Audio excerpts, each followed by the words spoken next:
Hello guys, ഇന്ന് എൻ്റെ അമ്മാമ്മയാണ് മത്തിക്കറി ഉണ്ടാകുന്നത്. പക്ഷേ അതിൻ്റെ ലാസ്റ്റത്തെ ഭാഗമാണ് കാണിക്കാൻ പറ്റുള്ളൂ, കാരണം അത് മുമ്പേ ഞങ്ങൾ കുറേ ഇൻഗ്രീഡിയൻസ് ചേർത്ത് കഴിഞ്ഞതാണ്. ഇനി എൻ്റെ അമ്മ പറയും. അതായത് ഓൾറെഡി എല്ലാ ഇൻഗ്രീഡിയൻസും ചേർത്തിട്ട് ഉണ്ടാക്കിയത് ഫൈനൽ ലുക്കിലെത്തി. നമ്മളിവിടെ എന്താ പറയുക, മത്തിക്കറി ഉണ്ടാക്കിയിരിക്കുന്നത് നാളികേരപ്പാലൊക്കെ ഒഴിച്ചിട്ടാണ് കേട്ടോ. അതിൽ നമ്മൾ നല്ല പച്ചമാങ്ങ ഇട്ടിട്ടാണ് ഉണ്ടാക്കിയിരിക്കണേ. ഭയങ്കര ടേസ്റ്റ് ആയിരിക്കും മാങ്ങ ഇട്ടിട്ടുണ്ടാക്കുമ്പോൾ. നിങ്ങളെല്ലാവരും മാങ്ങ ഇട്ടിട്ട് ഒരു പ്രാവശ്യമെങ്കിലും ഉണ്ടാക്കി വെക്കണം.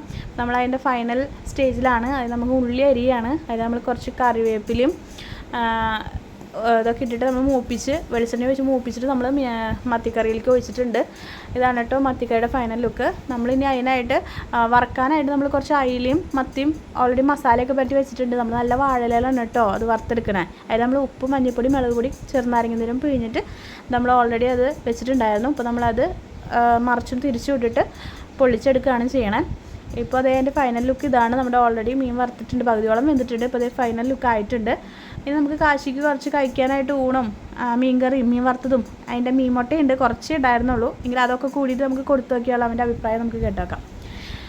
ആക്ച്വലി ആൾ ഇത് ഫുഡ് കഴിച്ചുകൊണ്ടിരിക്കുമ്പോൾ അടുത്ത വീട്ടിലെ ചേച്ചി അവനെ നോക്കി കളിയാക്കുന്നുണ്ടായിരുന്നു കേട്ടോ ഗൈസ്. അതാണ് അവൻ ഇങ്ങനെ ചിരിച്ചുകൊണ്ടിരിക്കുന്നത്. എങ്ങനെയുണ്ട് കാശി ഫുഡ്? നല്ല രസമുണ്ടായിരുന്നു. എനിക്ക് ട്രൈ ചെയ്തപ്പോൾ ഭയങ്കര കഴിച്ചു നോക്കണം, അങ്ങനെ ഉണ്ടാക്കി നോക്കണം. എൻ്റെ ചാനൽ സബ്സ്ക്രൈബ് ചെയ്യും.